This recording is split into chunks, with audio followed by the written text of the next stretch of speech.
I know. Hold on, hold on.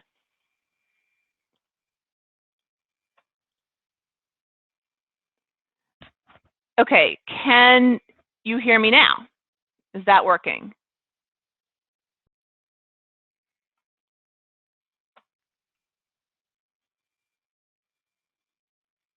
Can you hear me now?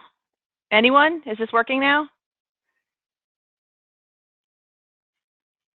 I feel like this is a bad Verizon ad. Can you hear me now?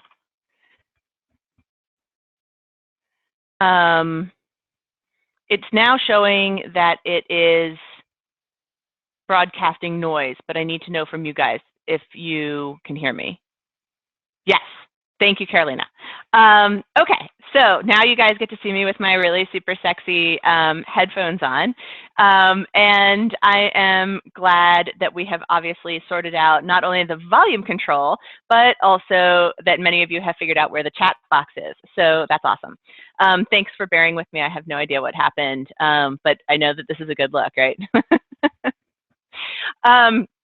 So welcome to the webinar. If you have questions as we go along, please do not hesitate to put them up in the chat box, and I may not be able to answer them in that moment, but I'll come back at the end and I will answer your questions. So be thinking of questions and be all ready to jump in on that action. Let's see. So one of the things that's kind of going on right outside of my office is that the lawn service for the office next door just showed up. And so if you hear a little bit of mowing action in the background, that is also the reality of life here. So, oh, you still can't hear me. A couple people still can't hear me, but most people can. Okay, shoot. I have no idea why this isn't working.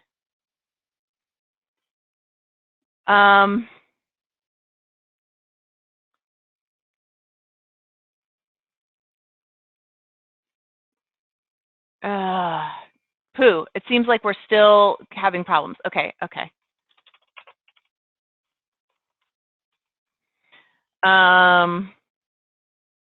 Okay, so Antonella, can you now hear me? Renee, Danielle, can you now hear me? I'm getting some messages that there are technical difficulties, but I know some people can still hear me. So can you sort of jump in with whether? Okay, can hear you now. Linda, tell them to reload. Awesome, Linda, thank you for knowing what to do. Okay. Okay, Antonella, try reloading the page. You may need to jump back in. Thank you, Joanna, for the positive feedback here. We are trying. You know, I love technology, right? It does everything for our lives until it doesn't work right, and then we are sort of stuck. So, okay, thank you. I'm just going to assume that this technology issue is fixed. So, you know, anybody who has a problem with the technology and hasn't been able to hear me and they try and reload and it doesn't work, just shoot me an email and I will sort you out later. So, moving on. So today what we're going to be talking about is how do you cultivate your ideal customer and generate that word of mouth. And I'm going to start with a little story. So last night, well, my anniversary is in June. And for our anniversary this year, my husband and I went to this really nice restaurant, really nice steakhouse dinner in Washington, D.C., which is where we live.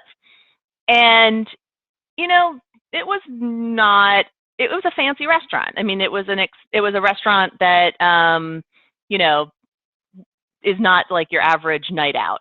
And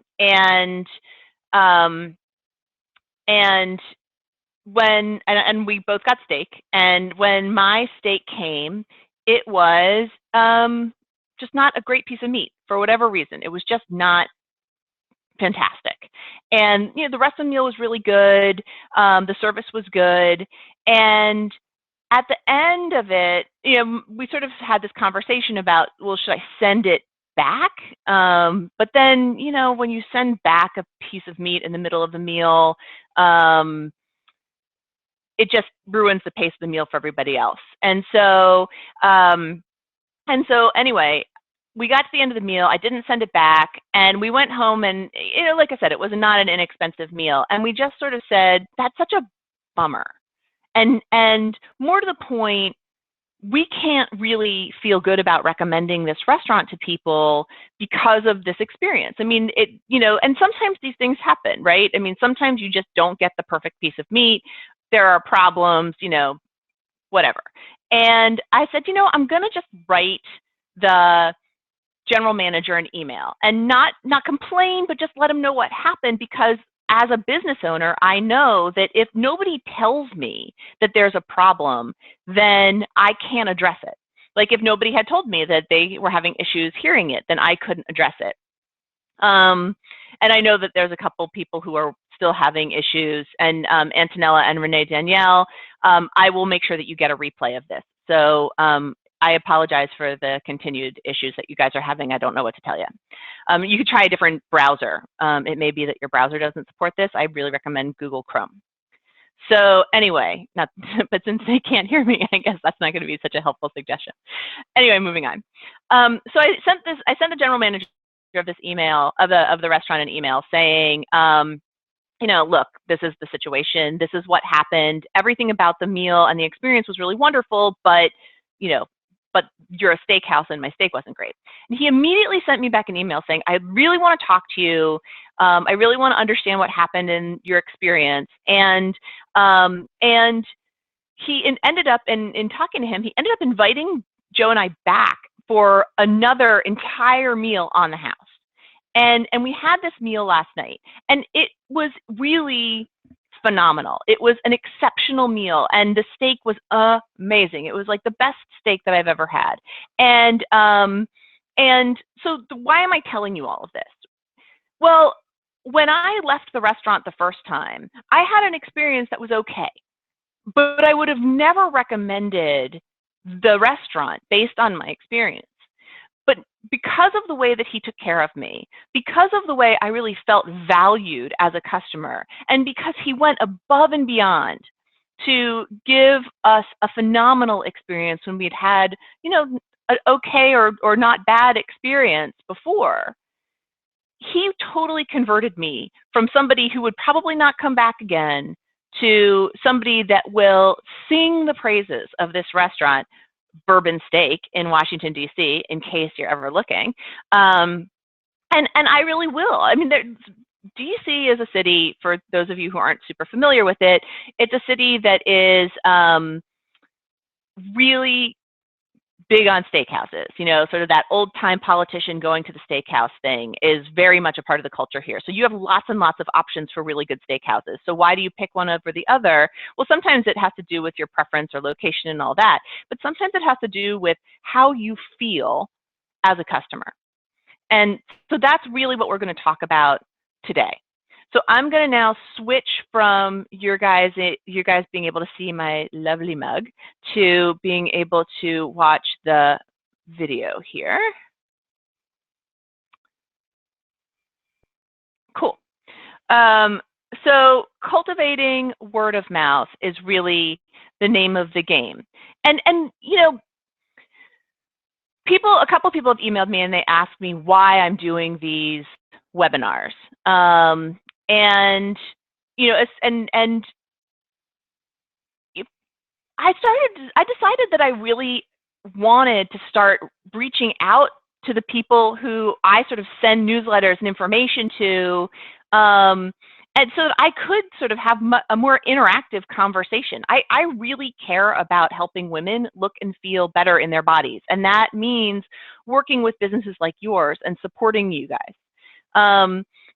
I recognize that people kind of know me best as a bra fit expert.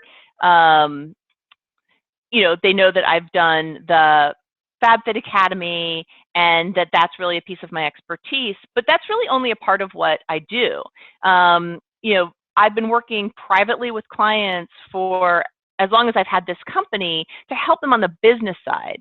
And then about a year ago, I launched the Intimate Circle, which is a learning library for people, for lingerie retailers specifically, But in general, my work extends to, all businesses that focus on helping women look and feel their best in their bodies.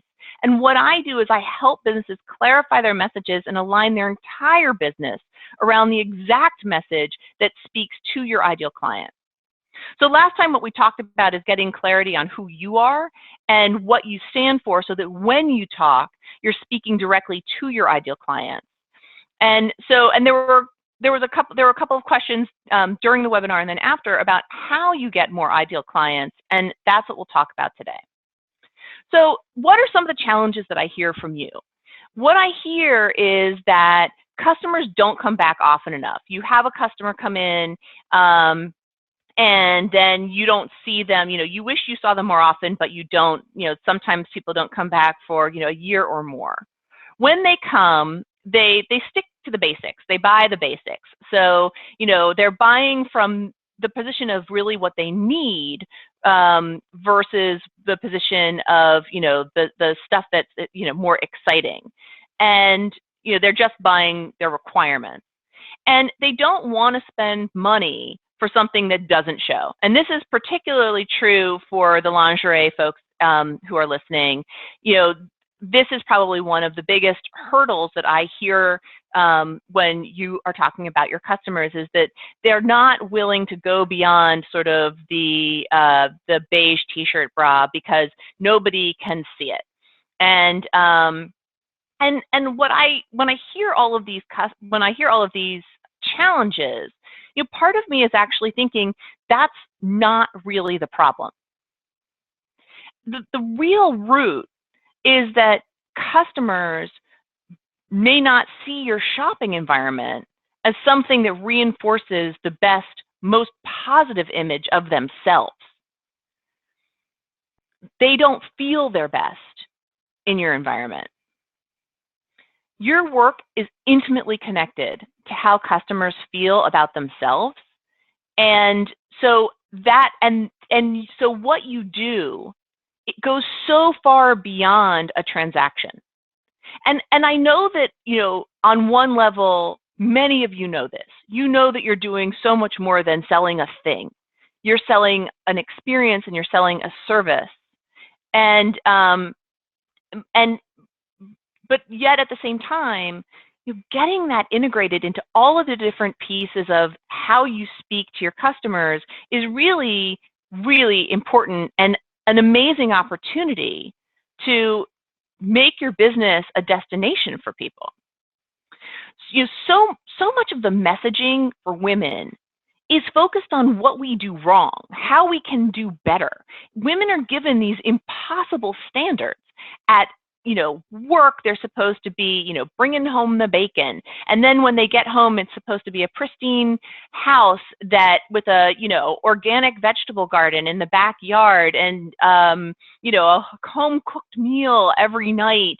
And, you better be sitting down with your children to do their homework and reading to them and making sure that, they're having the most nurtured possible environment. And oh, by the way, even though you just worked a however many hour day and made that home cooked meal and kept your house perfect, you better also have your hair done and your makeup done and your nails painted. Don't paint your nose, paint your nails. And be waxed and all of the rest of it. It is really impossible. And so when they come to you, they're so used to hearing these negative messages. And sometimes advertisers, they use negative messages on purpose because they sell. And it's interesting because when I wrote my book, Busted, the guide for how a bra should fit, I was really encouraged by the publisher to talk up the negative, to really talk about that idea that 70 to 85% of women are wearing the wrong bra, and why that was such an important message. Well, then if 70 to 85% of women think they're wearing the wrong bra, then man, they are going to be running out to go buy new bras. And that was sort of a message that came from Oprah's big bra intervention in 2005, which it's hard to believe that we're coming up on 10 years since that. But, Oprah, or was it 2006? Oh, no, 2005. Anyway, whatever. So anyone know in the chat box exactly when Oprah did the bra intervention? Was that 2005 or 2006? I can't remember. But, that was sort of a number that got thrown out around that time. And what's happened? A bunch of women did go to the store and they did want to figure out a different bra size for themselves. And absolutely in the last 10 years, we have seen an explosion of new bra sizes and a ton of new product. And, the world that is open to women in the lingerie space has exploded since then. But at the same time, what was the flip side of the message? Okay, ladies, here's another thing that you don't do right.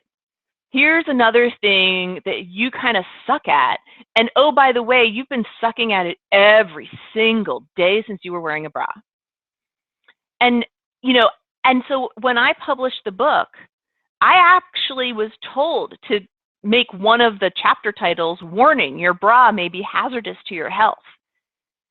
Because they wanted to juice up that fear factor, that attention getting scare tactic. It really attracts people because we're so conditioned to that fear piece, and they are attention getting, it works, but it only works to get them to you. So unless you flip it so that clients feel great in the end, it's much more challenging to convert them to raving fans who generate word of mouth for you. So the real trick to getting this word of mouth piece is to having these raving fans who love you. And when you are able to set up your business to do that, that is really where the rubber meets the road. So the trick to getting word of mouth is cultivating ideal fans. And so how do you do that? What do you do? Consider every interaction with them. Consider all of the different ways in which you are engaging with your clients before they shop. How do they hear about you? What are you saying? Are you touching them at that emotional level?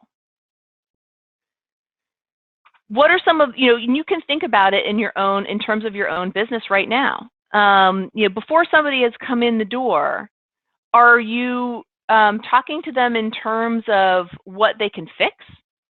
Or are you talking to them in terms of who they can be? And then while they shop, I am a huge proponent of the importance of proper fit, as you guys know, right? I mean, I literally run a program for professionals all over the world that teaches the art and science of bra fitting. So I am the first person to say that this is super important. It's how you communicate about it that can have a real impact on how a customer feels in the fitting room.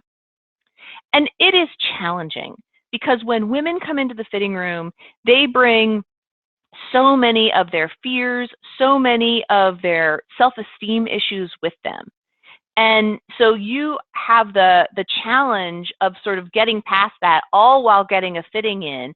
And, some women just aren't going to be able to shift into this positive feeling zone. And that's okay, because as much as you can do, as much as you can set up your business to get people there, not everybody is in a place where they're going to be able to join you. And that's one of the ways that you separate out your ideal customers from your okay customers. Your ideal customers can't be everybody. It's the ones that you want more of. It's the ones that you speak directly to, because those are the ones that come back more often, spend more money, tell their friends, generate this word of mouth. So are you connecting your customers to the greatest extent possible with their ideal selves? And can you hone and sort of tease out the message that speaks most clearly to the ideal customers. And then finally, after they shop, how are you communicating with them? What is the way that you engage with them? How do you follow up with them? How do you keep them in that positive feeling zone so that you are top of mind, so that they want to come back? They want to be in your environment, and that you have that feeling. You are connecting them to that feeling. Because when you connect women to their best selves, you can speak directly to your ideal customer, and they'll spread the word of mouth for you. So this is something that you can start now. You could start looking right away at how you're engaging and every aspect of your business in that regard. But obviously, there's a lot more to it. There's way more than I can cover on a webinar.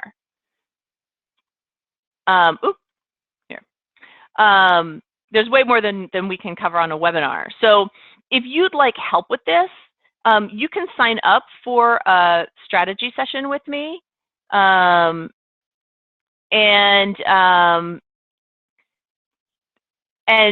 we can have a one-on-one talk about how you can apply this directly to your business. I'd love to actually help you, because this is really what I care about. Helping you help the women look and feel their best in their bodies, and setting up your business for success is the best way for me to help you all get to your mission. So with that, I am happy to take any questions that you guys have. So I go through so much so fast, so I hope I didn't go too fast. And if I go too fast through this stuff, just let me know, and I'm happy to go back over any of it. So let's see, questions about how to do this, or what you need to do in order to sort of tap into that emotional engagement piece.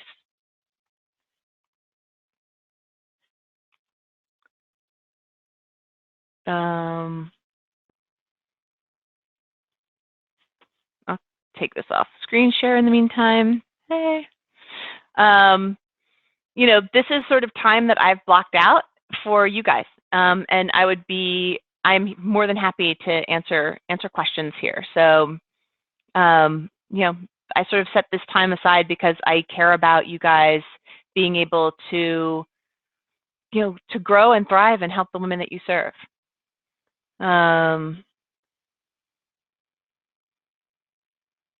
Let's see.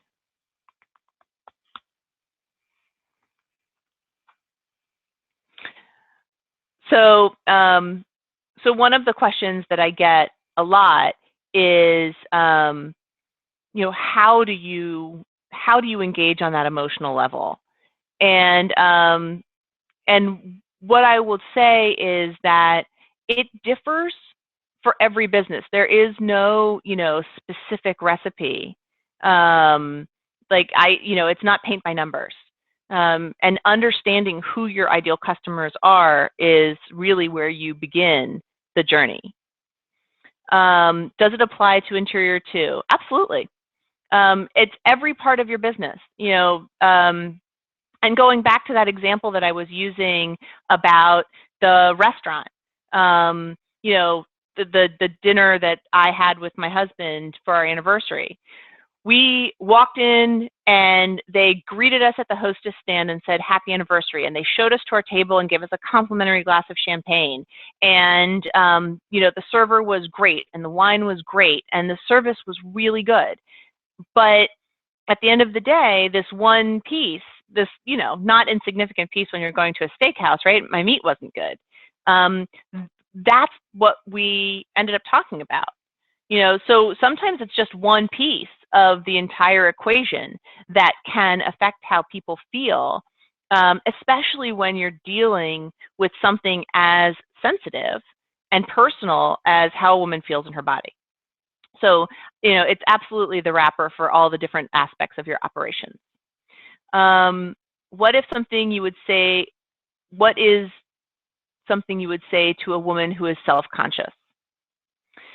Again, there's always something positive to say, and sometimes it's nothing more than engaging a woman's sense of fun and play.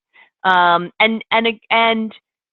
not every woman is going to be your ideal customer. Not every woman is going to embrace that sort of feeling, because some women are they're too disconnected from their bodies to be able to feel like they're willing to celebrate themselves, that they're willing to sort of engage on that emotional level in a positive way. And that's really sad. And you can do everything possible to be positive and provide a great fitting from a positive standpoint and encourage her to have fun with lingerie or whatever aspect of the business that you want her to engage with. But it won't necessarily be that thing for every woman. How would you help them see the women they can be? Again, every business has to figure out for themselves a little bit what their message is. It's not necessarily a paint by numbers solution. And that's one of the things that I can help you with if you sign up for a strategy session, and I'm more than happy to talk through sort of the particulars of your business and your clientele. If it was as easy as, me just being able to abracadabra it, that would be great. But I think that in order for it to be authentic, it really needs to be applied to your business and also to how you feel comfortable talking to your customers. The last thing that you want to do in this kind of a situation, especially when you're dealing with something as sensitive as how a woman feels about herself and how she feels in her body, is come off with like a, rote thing that everybody says and ends up sounding like, do you want fries with that? Because, in life, sometimes I really do want fries with that, and that's a great question. But if it's, something that's being said as an obvious tack on or an obvious line that's been fed by management, then it's not going to come across as having integrity, and people can smell that a million miles away. So I really encourage you to sign up for a strategy session. I'd be happy to talk to you more about that. How can I communicate to customers that it is worth getting something of quality even though it may cost more? Great question. And this is something that comes up a lot. When you have those ideal customers, and I think, most people that I talk to retailers every day, and most of the people that I talk to, they know who those ideal customers are. They know the ones that really get the value of what it is that you do. I would say to you too, again, sometimes it is about engaging the fun and seeing if they'll bite.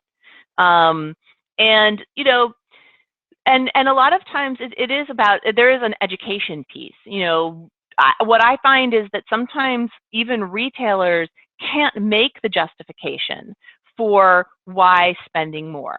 So make sure that you believe that the quality factors matter, and that the people that work for you believe that the quality factors matter. And sometimes that's a product education side of it. Sometimes it's a matter of understanding why a certain lace is more expensive, why a certain technique is more expensive. What is it about this particular product or service that you offer that, carries with it that price tag, and why? So, and so that really means like understanding your products at a very deep level, and being able to have everybody that is working with you convey that information. Suggested follow-up, what methods do you find work best? Okay, I suggested follow-up, what methods work best. The single greatest thing that you can do for your business is get people's email addresses. And actually, just you can respond privately or publicly, but I would love to have people just say right now, how many of you collect email addresses for your customers? You can just say yes or no. Yes, I collect email addresses from my customers. No, I don't collect email addresses from my customers. Don't need to put it out there publicly if you don't want to. There's a way to send the message privately, and I would just be curious. So yes, I collect email addresses from my customers, or no, I don't. Just yes or no in the chat box would be awesome. And I'll come back to that in a second. Do I have advice for dealing with breast cancer survivors who want to be fitted into a bra and acquire a breast form too soon after surgery?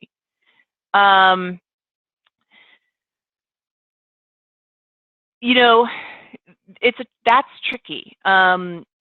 You really can't get in the way of the medical procedure. So, I mean, I would say that if what they want, if they're not really ready for yet, then you don't want to put yourself in a position of talking over a doctor's advice. And so I would sort of revert back to that for making a decision about how to advise that woman. I'd love to.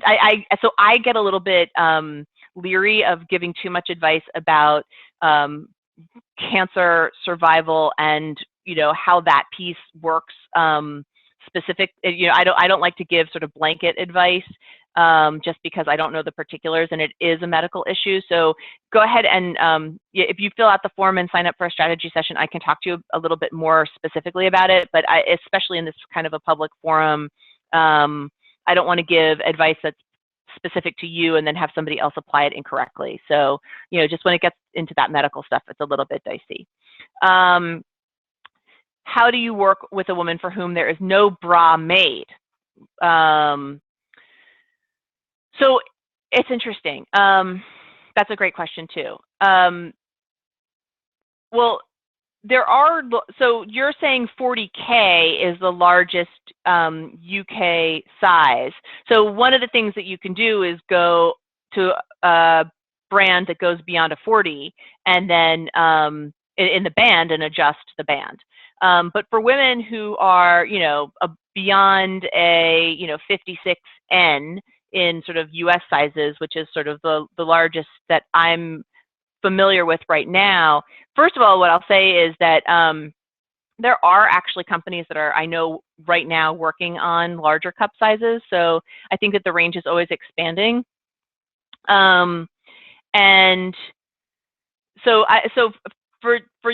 I'm actually going to say that for somebody who wants to go beyond a 40K, the best thing to do is to find a brand that goes beyond a 40 band. But even if they just go up to a K cup, a UKK cup, say that 10 times fast, and then adjust the band. Okay, so, but you feel free if you want to talk to me about more specifically, then absolutely fill out a strategy session request. So yes, I'm seeing a lot of people saying I do. Get information from their customer, and if they don't mind, yes. Obviously, if they don't want to give you their email address, then it makes it a lot harder to send them an email. So once you have an email address, following up with them respectfully and really understanding how to do it and how often, what do you say, what do they want to hear, that's sort of really the critical piece, and I'm happy to sort of help you with that. That's obviously too granular to go into in this setting, but if you want to fill out the form, if any of you want to sort of go into that a little bit more deeply, just fill out the form and I would be happy to schedule a one-on-one chat with you guys. Okay. So yes, so Carolina just made a really great point that you can always go into custom sizing. There are some brands out there. For some reason, they're all in Poland. I don't know why, but they'll go to a larger size than the 40K UK size. But as a retailer, you may or may not want to go into custom sizing. Somebody else suggested custom. So, you know, as a retailer, you have to make a business decision about whether or not you want to have a custom option on hand for people that want to go beyond the sort of specified sizes or the sizes that you carry. And there are a few different resources for going custom. Some of these European or you know, some of these European companies, and then there are some people in the US as well. Okay, and so it may or may not be the right answer for everybody. So let's see. Any other questions before we wrap up today's webinar?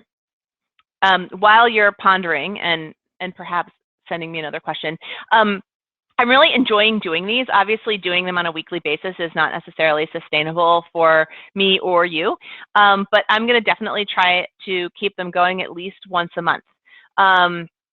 So what I would love to hear from you is what do you want to talk about?